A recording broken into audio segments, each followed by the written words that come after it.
الحمد لله وكفى والصلاة والسلام على عباده الذين اصطفى خصوصا على أفضلهم وخاتم النبيين محمد الأمين وعلى آله وصحبه أجمعين. أما بعد فأعوذ بالله من الشيطان الرجيم. بسم الله الرحمن الرحيم. بل هو قرآن مجيد في لوح محفوظ. صدق الله العظيم. رب اشرح لي صدري ويسر لي أمري واحلل عقدة من لساني يفقهوا قولي. اللهم ربنا ألهمنا رشدنا وأعذنا من شرور أنفسنا. اللهم أرنا الحق حقا وارزقنا اتباعه وأرنا الباطل باطلا وارزقنا اجتنابه. اللهم وفقنا لما تحب وترضى. آمين يا رب العالمين. Dear brothers and sisters and sons and daughters in Islam, Assalamu alaikum wa rahmatullahi wa barakatuh. With the name of Allah subhanahu wa ta'ala, we are beginning our 1 month-long program of series of lectures on the exegesis of Al-Quran al-Kareem. As you must be knowing, this evening's lectures are introductory. We have to discuss a few things about the Quran, its compilation, its basic terminology, the mode of its revelation, and the modes of interpretation. Specific mode of interpretation relating to the context, and generalized mode of interpretation, which is meant for the whole of humanity for all times to come. I propose to divide these subjects in 2 lectures, and I am beginning with topic number 1. That is, what is our basic iman, or faith, or belief, or so to say aqidah, or as others may call it dogma about the Quran. 2 things should be clear. Number 1, Al-Quran is the word of Allah, speech of Allah. It's kalamullah, as we find in ayah number 6 of Surah At-Tawbah. وَإِنْ أَحَدٌ مِّنَ الْمُشْرِكِينَ اسْتَجَارَكَ فَأَجِرْهُ حَتَّى يَسْمَعَ كَلَامَ اللَّهِ ثُمَّ أَبْلِغْهُ مَأْمَنَهُ. If anyone from the mushrikeen, those who assign partners to Allah subhanahu wa ta'ala, asks your protection and security to come to you and listen to the kalam of Allah, grant him the surety and protection so that he can listen to the kalam of Allah, and then let him reach his place of safety and security. So this is kalamullah. This word of Allah, or kalam of Allah, or speech of Allah, was conveyed to the Prophet Muhammad sallallahu alayhi wa sallam, son of Abdullah, son of Abdul Muttalib, Al-Hashmi, Al-Qarshi, from the progeny of Ismail, son of Ibrahim alayhi salatu wassalam. Actually, this was again conveyed through speech. It was not conveyed as a written text. Speech of Allah conveyed to Muhammad sallallahu alayhi wasallam through speech of Jibreel alayhi salatu wassalam. That is why we find in Quran, in Surah At-Takwir, إِنَّهُ لَقَوْلُ رَسُولٍ كَرِيمٍ ذِي قُوَّةٍ عِنْدَ ذِي الْعَرْشِ مَكِينٍ مُطَاعٍ ثَمَّ أَمِينٍ. You know, these attributes and these words are being used for Hazrat Jibreel alayhi salatu wassalam. لَقَوْلُ رَسُولٍ كَرِيمٍ. Because actually, Muhammad sallallahu alaihi wasallam listened to it. It was not delivered to him in written form. Then thirdly, this kalam of Allah, this word of Allah, the speech of Allah was conveyed to the companions of the Prophet sallallahu alaihi wasallam through the speech of Muhammad sallallahu alaihi wasallam. Again, the medium was spoken word, not written word. And that is why we find in Surah Al-Haqqah, إِنَّهُ لَقَوْلُ رَسُولٍ كَرِيمٍ وَمَا هُوَ بِقَوْلِ شَاعِرٍ قَلِيلًا مَا تُؤْمِنُونَ وَلَا بِقَوْلِ كَاهِنٍ قَلِيلًا مَا تَذَكَّرُونَ. So this is one thing which must be very clear. It is kalam of Allah, it is speech of Allah, conveyed through the kalam and speech of Jibreel to Muhammad sallallahu alayhi wasallam, and through his speech and kalam to his companions, and from them to the humanity at large, so that it has reached us now. Let me give here a quotation from the former book of Allah. You know, the former book of Allah was Torah. And there is a prophecy of this Quran and Muhammad sallallahu alayhi wasallam, both. In verses 18 and 19 of chapter 18 of Deuteronomy, Kitabul Istisna, wherein Allah said to Moses, verily I shall raise from their brothers a prophet like you, and I will put my words into his mouth, and he will say to the people whatever I will put in his mouth. So now, who were the brothers of Bani Israel? Surely they were Bani Ismail. I will raise from their brothers. Actually, these are the 2 branches of the progeny of Ibrahim alayhi salatu wasalam. From Ibrahim, Ismail, from Ibrahim, Ishaq, from Ishaq, Yaqub, and the 12 sons of Yaqub, they are Bani Israel. So I will raise from their brothers.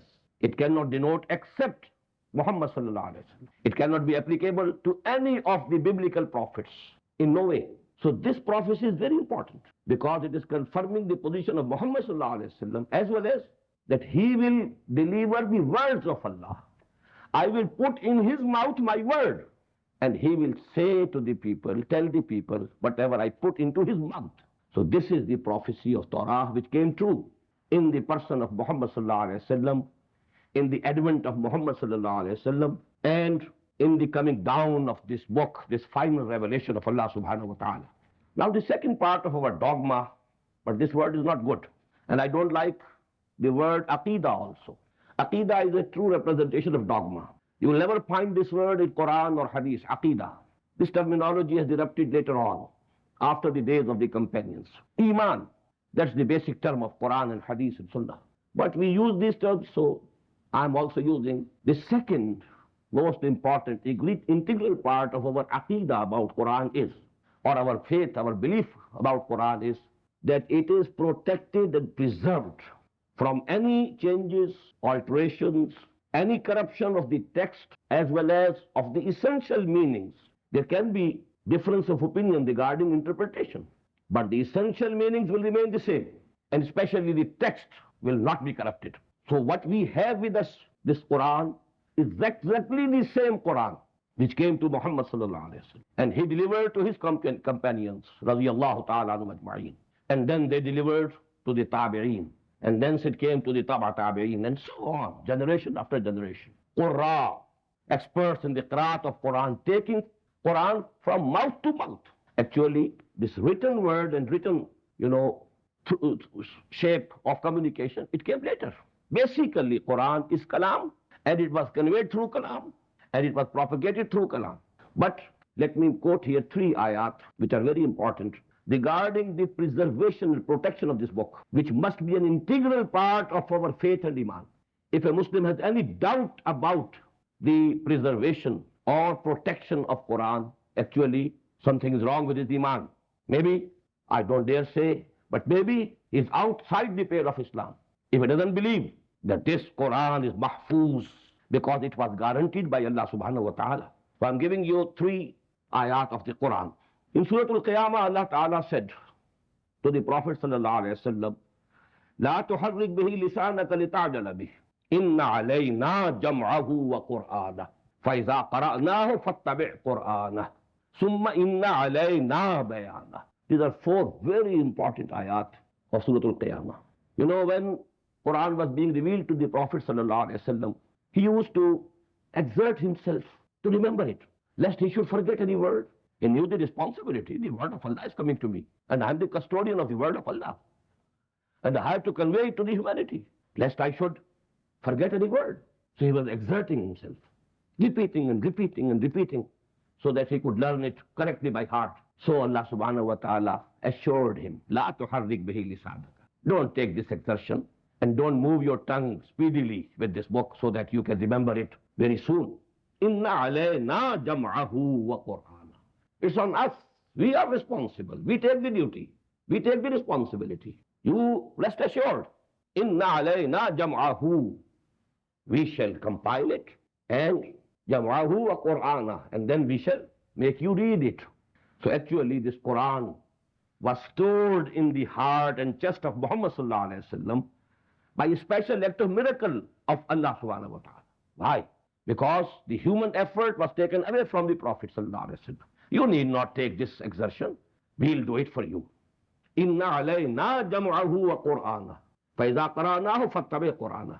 Actually, this second thing mentioned here denotes to another subject which I will discuss later. And that is the sequence, the editing and the compiling. This compiling and sequence and editing of these ayat, that is also our responsibility. We shall do it. Don't you worry about it. فَإِذَا قَرَأْنَاهُ فَاتَّبِعْ قُرْآنَهُ. And when we fix that sequence and that compilation, then you have to follow that compilation. But in these ayat, the most important word is إِنَّ عَلَيْنَا جَمْعَهُ.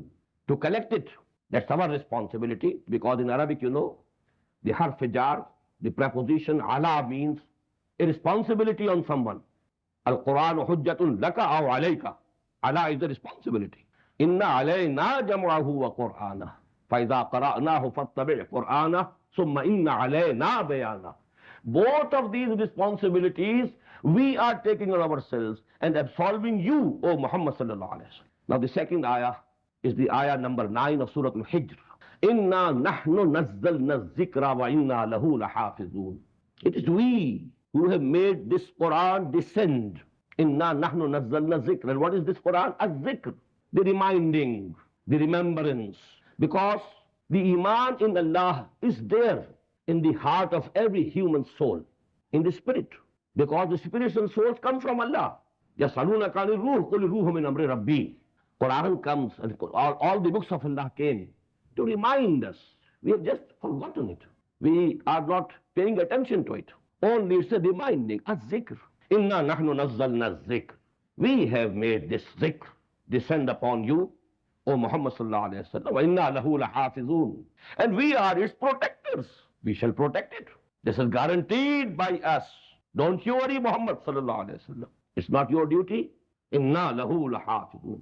If Allah guarantees that He will protect this Quran from any alteration, from any changes, from any corruption of the text or of essential meanings, then what does it mean? If somebody thinks that some changes have occurred, he doesn't believe in the omnipotence of Allah, then Allah is not omnipotent. He took upon Himself that He will preserve it, and He couldn't preserve it if supposedly it has been corrupted. Somebody has been successful in corrupting it or making any alterations in it. Then what does it mean? Logically, it's the importance of Allah subhanahu wa ta'ala. The omnipotence of Allah subhanahu wa ta'ala. Yes. And this is kufr. That is why I said that whosoever believes that this Quran is not the Quran which was given to Muhammad sallallahu alayhi wa sallam, and which Muhammad gave to his companion sallallahu alayhi wa sallam, wa radiyallahu ta'ala anhu ajma'in, I think that his iman at least is not valid. And I think that even he is outside the pale of Islam. The third ayah is more profound, more important than both of these ayahs. And this is from Hamim as-Sajdah, ayah number 42. La yatihi al-batil min bayni yadayhi wa la min khalfihi. Batil, falsehood cannot attack this book, this Quran, neither from the front nor from the back. Now this actually pertains to the essential meaning of Quran. La yatihi al-batil, batil, falsehood. Falsehood cannot attack Quran. It is protected by Allah subhanahu wa ta'ala. It cannot attack Quran neither from the front, min bayni yaday, wala min khalfihi, nor from behind, from the back. Allah subhanahu wa ta'ala is protecting this last message of His to the humanity at large. There's a very beautiful couplet in Persian from Allama Iqbal, which covers this protection and preservation of the Quran in both these ways. Textual and essential meanings of the Quran, both protected. Guaranteed, their protection guaranteed by Allah subhanahu wa ta'ala. He said, harf ura rab nay, tabdeel nay, ayash sharmindae ta'wil nay. The word of this book cannot be corrupted, cannot be changed. Impossible. It cannot be done.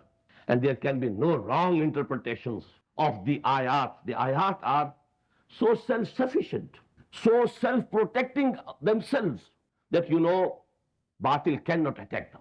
Harf ura rab nay, tabdeel nay, ayash sharmindae ta'wil nay.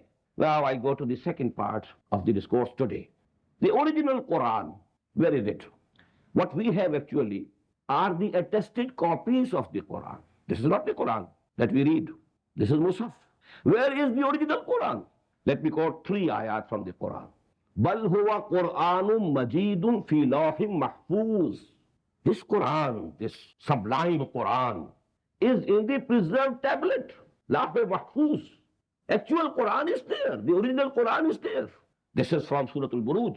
The last part of the Quran contains this surah, Surah Al-Buruj. وَالسَّمَاءِ ذَاتِ الْبُرُوجِ. And this surah ends, بَلْ هُوَ قُرْآنٌ مَجِيدٌ فِي لَوْحٍ مَحْفُوظٍ. That law which is protected, that tablet, that tabloid you may say it, which is protected. Now the second, Surah Al-Waqi'ah, which I quoted in the Jummah sermon also today. إِنَّهُ لَقُرْآنٌ كَرِيمٌ fi kitabim maknoon, la yamassuhu illa al-mutahharun. This is a glorious Quran. And this is there in the hidden book, not these apparent, copies of the Quran. It is there in the kitabim maknoon, hidden. Innahu la Quranun kareem. Verily, it is the glorious Quran. Fi kitabim maknoon. And it is contained, it is written in that book which is hidden. La yamassuhu illa al-mutahharun. Nobody can touch it except those who have been extremely purified. Who are they? They are the malaika. Al-malaikatul muqarrabun. Only they can touch this book. Now, although from this ayah, the jurists of Islam, the fuqaha, have derived, an injunction that no Muslim should touch Quran when he is impure. He must be mutawaddi, he must be with wudu, he must be pure. Then he should touch. That is the legal interpretation, that is also valid. But what this ayah means, la yamassuhu illa al-mutahharun. And actually it pertains to the malaika. Kiramim barara. Those kiramim barara. In the last part we find that these wordings about those malaika. Bi'aydi safaratin kiramim barara. Those are the people. Those are the custodians of that hidden book. La yamassuhu illa al-mutahharun. But about the third ayah, let me mention here, there's another meaning also. You can read Quran, you can have some knowledge of it, you can be able to translate it, but you cannot reach the inner core of its guidance unless your inner personality has been purified. You won't be able to touch the inner core. That has to be there, tazkiyah. That is why in Quran we find at 3 places, tazkiyah comes before ta'aleem.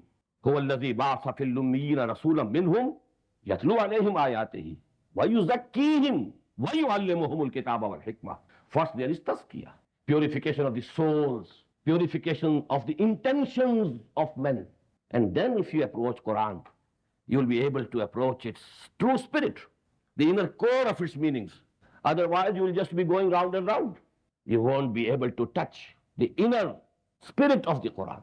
Anyhow, I was quoting only to the effect that this real Quran is in Lawh Mahfuz, according to ayat of Surah Al-Buruj, in Kitabim Maknoon, according to ayat of Surah Al-Waqiyah, and the third, that is from Surah Zukhruf. Innahu fi ummil kitabi ladayna la'aliyyun hakim. This is actually in the mother book, Ummil Kitab. The mother book which is with us, ladayna. It is with us, la'aliyyun hakim.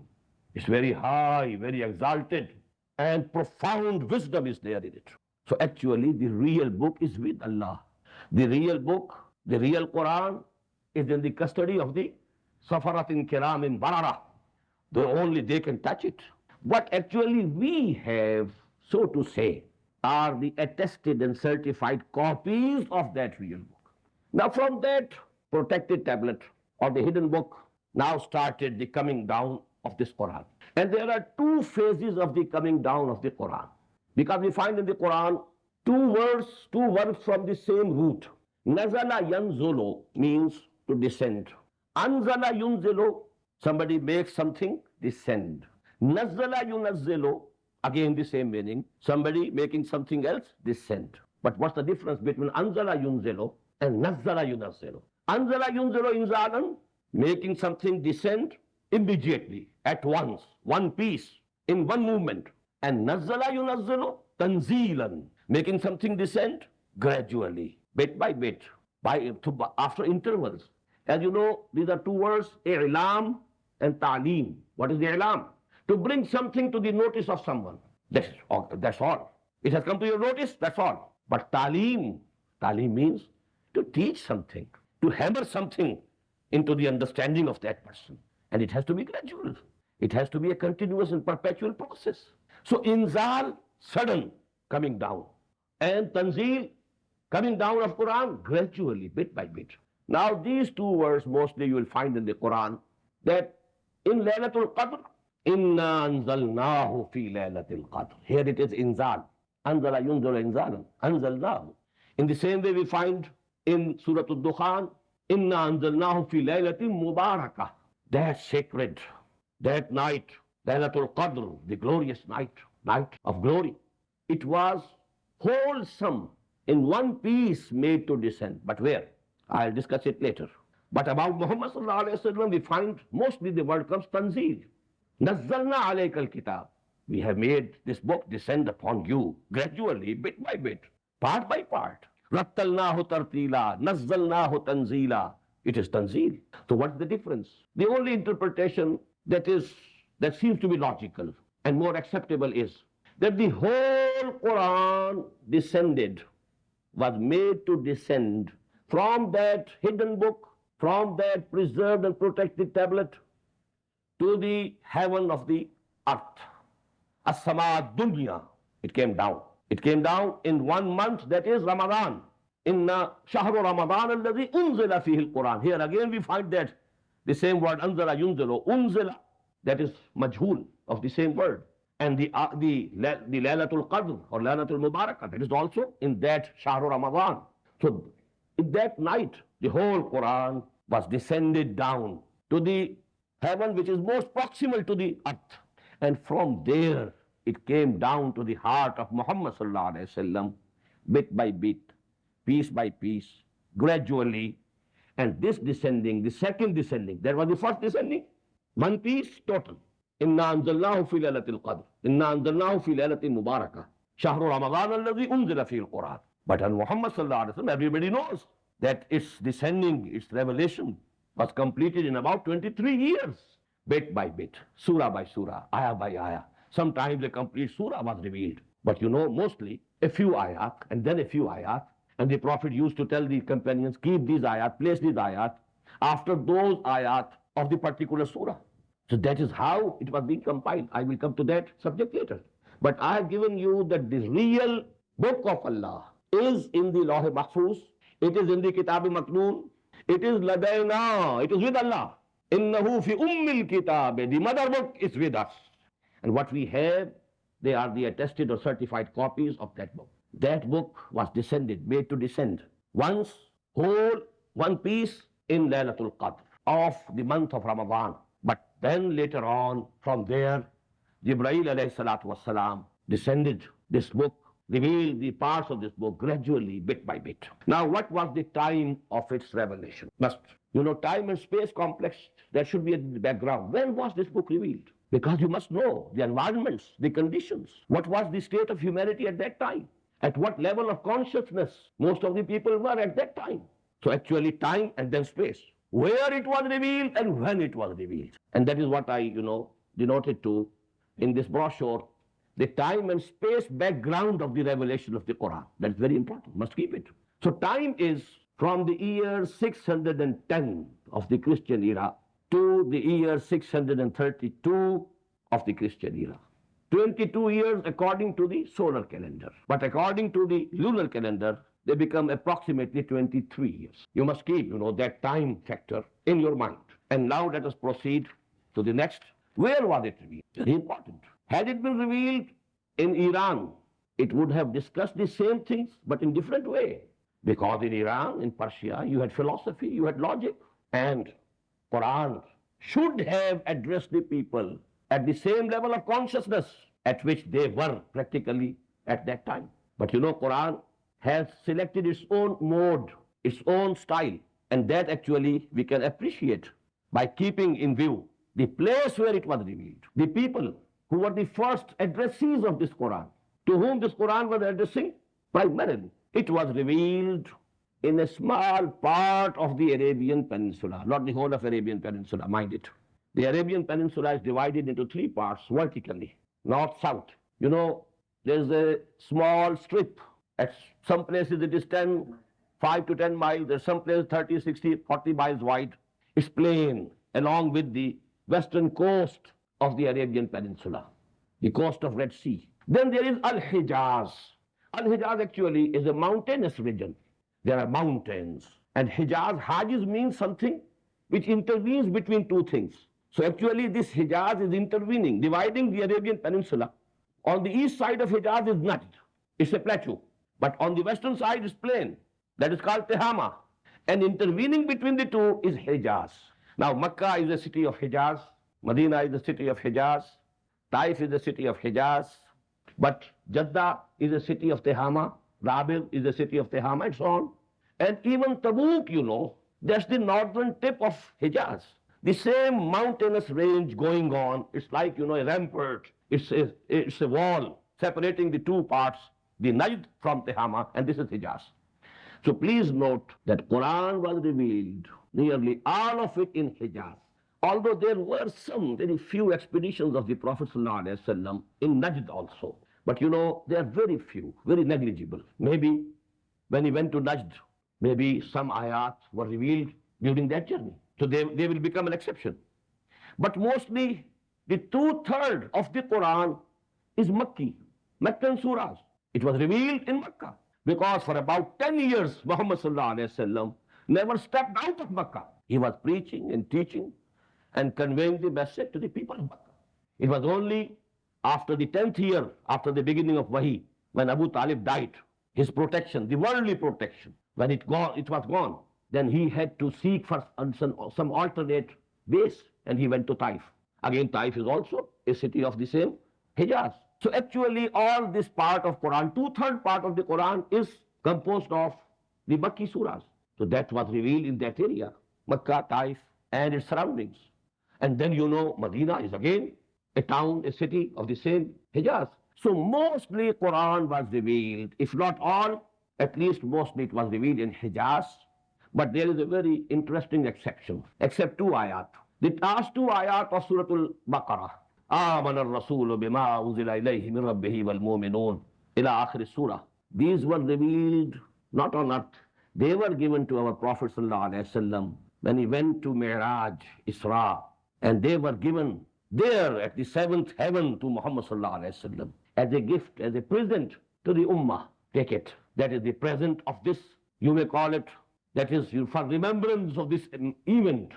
We are giving you these 2 ayat for your Ummah. So actually these 2 ayat, Muhammad received not on earth, but on the 7th heaven in the night of Miraj. Rest of the Quran came from the heavens to the earth to be revealed to Muhammad sallallahu alaihi wasallam. Now the next topic is language of the Quran. Everybody knows it's Arabic. Inna ja'alnahu Qur'anan Arabiyyan. But which Arabic? There are so many Arabics. Not only today, there were so many Arabics in the day of the Prophet also. There were accents, different slangs. Today, an Arab from Libya cannot understand a person from Najd. Even during the lifetime of Muhammad sallallahu alaihi wasallam, we find in the hadith that the deputation came from the Najd, the area of Najd. And what they were saying, the companions say we couldn't understand. Only the Prophet was understanding what they were saying. We couldn't understand. The same Arabic language, but the accent was so different that the companions, people living in Medina, they couldn't understand it. So it was Arabic, no doubt. But there were so many Arabics, and there are so many Arabics. And at the time of Muhammad sallallahu alaihi wasallam also, there was no one Arabic.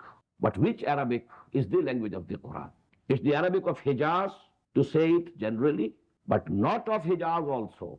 The Arabic, the language of the Bedouins of Hijaz, not the urban Hijazis. Because the Arabs, they thought that because to the cities, people come from outside. Some of them settle there. And especially in Makkah, caravans were coming from Yemen, caravans from Syria, caravans coming and going. So actually, the language of the cities and towns is corrupted. It doesn't remain pure. That is why they used to send their newborns, to the desert, go out to the desert and be raised among the Bedouins, so that your language remains pure. So it's actually the language of the Bedouins of Hijaz. A few words occur in other accent also. And a few other words are there which are of some other language. For example, Persian, but they have been turned into Arabic love. Sange-gil, but it has been changed to Sijil. Sijil is Sange-gil. But these examples are again, exceptional. Exceptions prove the rule. So the rule is the language of Quran is the language of the Bedouins, of Hijaz, of the days of Muhammad sallallahu alaihi wasallam. And this language, very pure, very sweet, very melodious, it has a melody. And it has a melody of its own. And we can call, and I dare call it, as the divine music. And that, the urge in human beings for music. that has also been satisfied by Allah subhanahu wa ta'ala through this book of his, so that one can satisfy his urge for hearing some good voice, some music, melodious. Actually, that can also, that is why the Prophet has said, Zayyinul Qur'ana bi aswatikum. Man lam yataghanna bil Qur'ani falaysa minna. Try to read Quran with as better voice as you can. So actually, bring about the divine music that is inherent in this book, that Allah subhanahu wa ta'ala has imbued in it. Now, what is the style of the Quran? We know certain styles. Poetry, for example.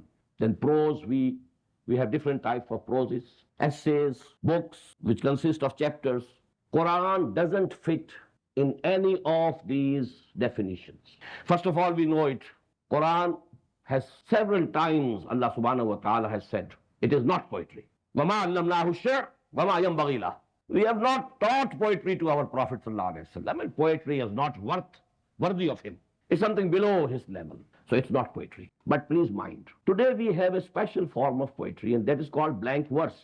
Blank verse has a resemblance to Quran, no doubt. Because in Quran we find, that sounds effect is present there. The qawafi which we call, but in Quran we call them fawasil. The same similarity of voice and sounds appearing. So actually there is a melody and there is a music. So there is a blank verse type of thing in Quran, but not the poetry, the regular poetry, which the Arabs knew, or most of the people knew at the time of the revelation of the Quran. This is something new. This blank verse is something new and has reached the east from the west. Number two, this is not a book in the general sense of the word. A book, necessarily consists of chapters. And from one chapter to another, you have to proceed. You discuss something, some issue in one chapter. Now you don't repeat it in the second. Now you go forward. Take the argument ahead. In the third chapter, now you are going further ahead. Don't repeat anything which you have said in the first chapter. This is not the beauty of the book. But we find in Quran the incident of Adam and Iblis repeated in 7 surahs. 6 surahs from the Makki Quran and the 7th one, Suratul Baqarah, from the Madani Quran. Suratul Araf, Suratul Hijr, Suratul Bani Israel, Suratul Kahf, Suratul Taha, Suratul Sad, go on. Actually, this is not a book. That definition of book doesn't apply to it. And we can't call its surahs as chapters. Both these words are not applicable to the Quran. These things should be known, especially to the youth, so that they are not disappointed. If you think it's a book and you start reading it, you will find, well, what book it is. It is repeating the same. This subject was discussed in Suratul Baqarah. Again, we find it. In Suratul Araf, again, we find the mention of that event. In Suratul Hijr, again in Suratul Bani Israel, again in the very next surah, Suratul Kahf. So actually, this is not the book. And here let me quote from Allama Iqbal. In kitabe neest, cheeze digarast. This is not a book, it's something else. But I'm not going to the second part of this couplet, because it will take me away from the topic which I'm discussing presently. In kitabe neest, cheeze digarast. Almost a book, but you don't think it's a book in the general sense of the word in which you use the word book. So what is it then? The style of Quran is that of sermon, khutbah, oration, oratory. We can call Quran a collection of divine orations, an oration delivered at particular moment, then another oration being delivered at another moment. The context has changed. The conditions have changed. Some of the things are still relevant. Some other things have faded away from the relevance. So, but the relevant things have to be repeated again. But those things about which the relevance has gone will not be repeated. But the sermons are repeated. You find things repeated in sermons. So actually, sermon, I think, is not the proper word. But I can't have another word which is equivalent to khutbah. Khutbah is something very profound. Khitabat, oratory, is something else. And sermon is something else. Sermon has a limited sense of giving some advice. We can call it was. But khutbah, khatib, khitabat, these words, they have a more profound connotation. So this is a collection of divine orations. But now please note 5 things which are, so to say, the corollaries of this book being a collection of khutbahs, divine khutbahs, khutabat-e ilahiyya, majmu'ah khutabat-e ilahiyya. This is a collection of the khutabat of Allah subhanahu wa ta'ala. First of all, in khutbah, in oration or a speech, let me use this word, there must be a close rapport between the speaker and the audience. They must be seeing eye to eye with each other. If the rapport is not there, khutbah becomes ineffective. So khutbah has to keep its connection alive with the environment. It can't go beyond the environment. It has to address the people who are present there. They are actually to be addressed. What is their level of thinking? You must keep in mind. If the congregation is of a lower level of consciousness and you are speaking at a very high level of consciousness, well, you are doing some zulm to them. It's injustice to them. They won't be able to take it. And if the audience is of a very high level of consciousness and learning and understanding, and now you are giving them a sermon, so they will feel insulted. What is talking to us? Don't we know all these things? So actually, in khutbah, you have to keep in mind the level, the thinking, and the thought of the people to whom you are addressing. There should be a very complete rapport. Number two, in khutbah, many things which are understood are omitted. I am addressing you, and between me and you something is understood. I need not repeat it. I need not utter it in words. I know that you know it already. So there are, omissions, and those omissions are left willfully because, otherwise it will be useless. Increase of words and volume. There are omissions regarding those things which are absolutely understood and clear, which are common to both. No need to discuss it. Number three, and this is very important, change in the address and the pronouns changing from the first order to the second to the third. A speaker, for example, just imagine a political speaker standing before an audience and he's addressing people. Sometimes he's talking to them. Sometimes he addresses someone who is not there.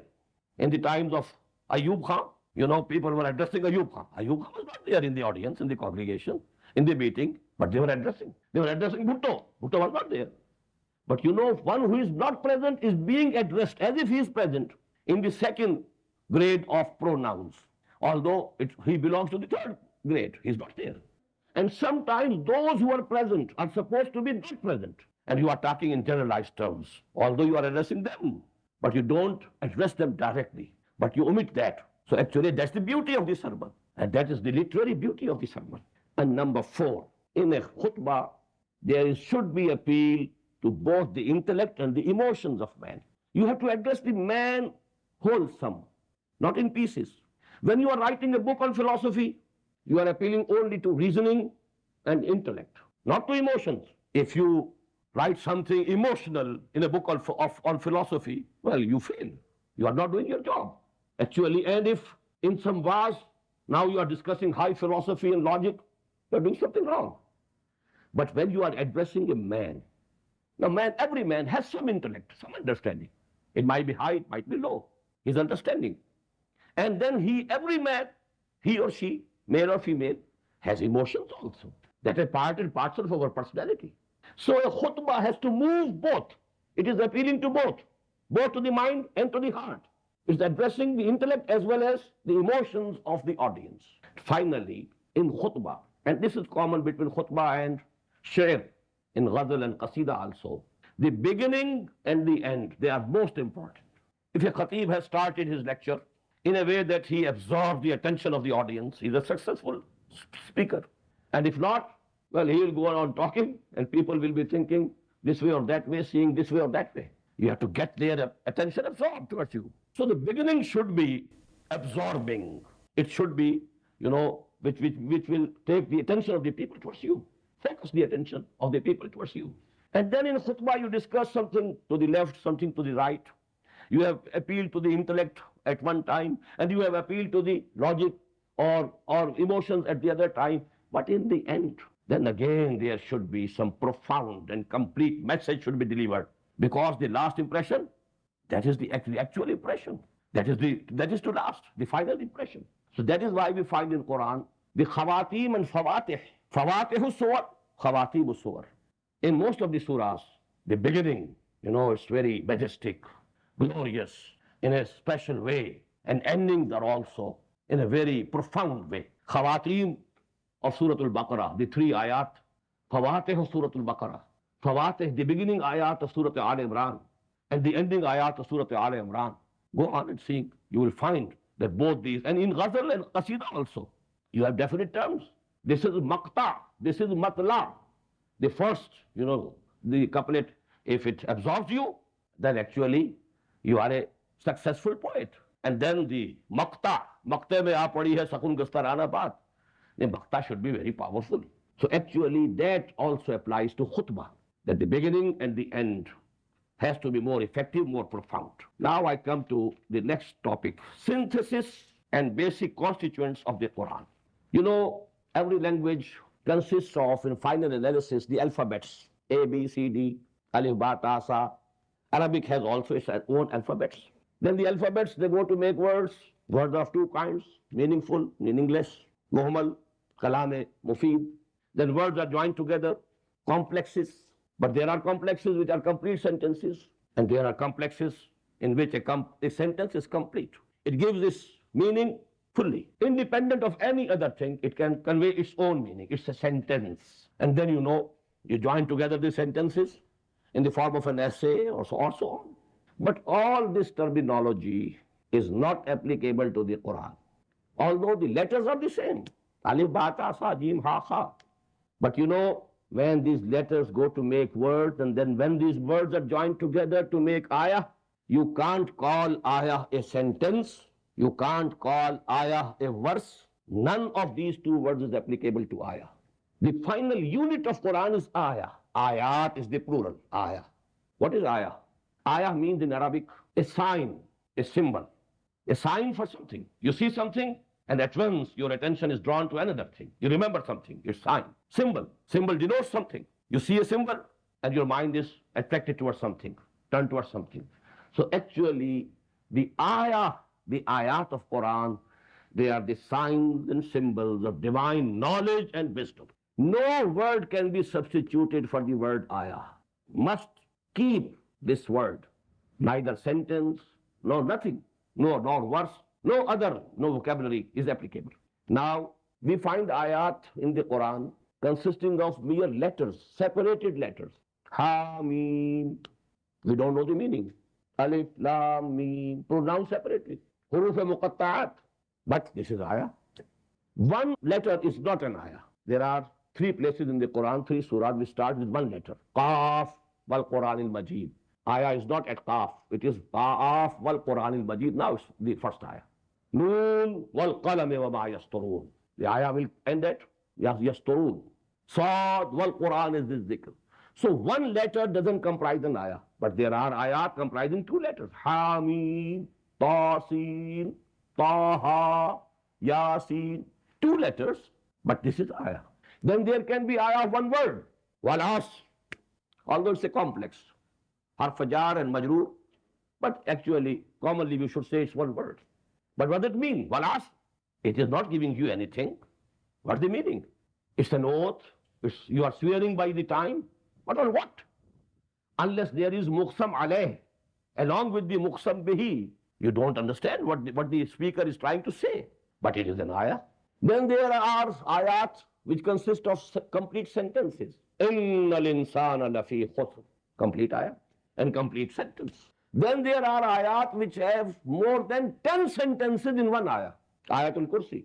Allahu la ilaha illahu al-hayyul qayyum la ta'khudhuhu sinatun wa la nawm lahu ma fis samawati wa ma fil ard man dhal ladhi yashfa'u indahu illa bi idhnihi. So many sentences getting together, and the ayah is one. Ayatul Bir, ayah number 177 of the Surah Al-Baqarah. In the same way, the ayah, very long ayah on Deen in Surah Al-Baqarah. So there are very lengthy ayahs. Now these ayats, as I told you, there are very small ayat, Hamim, one ayah, Walas, one ayah. Then there are very lengthy ayat having 10 or more, even more than 10 sentences in one ayah. So what's the principle on which this enumeration of ayat is based? Please note, it is not based on any principle of grammar, not on any principle of diction, not any principle of logic. This is tawqifi, amr tawqifi, mawquf. It's dependent on what the Prophet told us, that's all. No logic, no rule of grammar, no rule of logic, nothing of the sort. Only Muhammad told us this is one ayah. There can be difference about the riwayah, where the ayah ends. But the basic decision has to be taken on the telling of Muhammad sallallahu alaihi wasallam. Mawqufun ala qawlin Nabiy sallallahu alaihi wasallam. That is the term tawqifi. These things are tawqifi. They are not derived by any rule of logic. They are not based on any rule of grammar, but they are based only on what the Prophet told us. Now these ayat, what is the second? These ayat, they go to make surahs. What is surah? The number of the ayat of the Quran, it's different according to different enumerations. More than 6,000, no doubt. But you know, there are differences based on, for example, one thing, ayah Bismillahir Rahmanir Rahim is written before 113 surahs of the Quran. Should it be enumerated and counted every time? That's one view. If you count according to this, the number will be raised by 113. If you don't count, the count will be less by the same figure. So the number of ayat is not agreed upon. Ayat are agreed upon, but the enumeration system, that is different by different authorities and muhaqqiqeen and researchers. So there's a difference of opinion about the number of the ayat, but actually it is based on the saying of the Prophet ﷺ. But as I told you, there's no difference between the total number regarding it's more than 6,000. Now we come to surah. What is surah? Surah is not a chapter, I told you. But this word sur, what does it mean? فَضُرِبَ بَيْنَهُمْ بِسُورٍ لَهُ بَابٌ بَاطِنُهُ فِيهِ الرَّحْمَةُ وَظَاهِرُهُ مِنْ قِبَلِهِ الْعَذَابُ. This is there in Surah Al-Hadid. Sur means, the high wall that used to encircle the cities and towns in the olden days. The ramparts, they are the sur. So actually, a city is situated within a sur. What does it denote? Every surah of Quran, as I told you, every ayah of Quran is a sign and symbol of the divine knowledge and wisdom. In the same way, every surah of the Quran is a city of divine knowledge and guidance and hikmah and marfa. And around all those cities, there's a rampart which is encircling it. So now within this rampart, you have a surah. So surahs. Here again, as I told you, we can't use the word chapter. Absolutely irrelevant, inapplicable, wrong. We have to retain this basic terminology. Ayah, keep it as such. Surah, keep it as such. And there's no difference regarding the number of the surahs. It's 114. These surahs, they are very small also. 3 of them are consisting of 3 ayat only. Surah Al-Asr, Surah Al-Nasr, Surah Al-Kawthar, 3 ayat each. Then we have Surah Al-Baqarah, nearly 300 ayat, 286 ayat in one surah.